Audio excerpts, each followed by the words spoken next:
Saudara, tim rescue Dinas Pemadam Kebakaran dan Penyelamatan Kota Parepare, Sulawesi Selatan mengevakuasi seekor biawak sepanjang 1 meter yang masuk ke dalam sebuah apotek di Bau Masepe. Seekor biawak dengan panjang 1 meter ini ditemukan bersembunyi di etalase obat dan sempat mengacak-ngacak tumpukan obat hingga penjaga apotek panik. Dengan menggunakan alat penjepit, petugas damkar akhirnya berhasil menangkap biawak tersebut. Agar tidak membahayakan saat dievakuasi, petugas damkar menutup mulut biawak dengan lakban.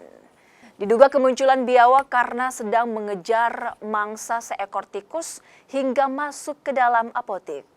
Dari tim damkar, dari evakuasi biawak di apotek yang jalan Bau Masepe, yang dimana biawak ini masuk dalam lemari.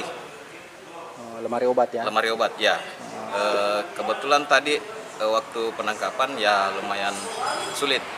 Karena biawak tersebut melawan dan juga sempat mengacak-acak obat-obatan yang ada di apotek.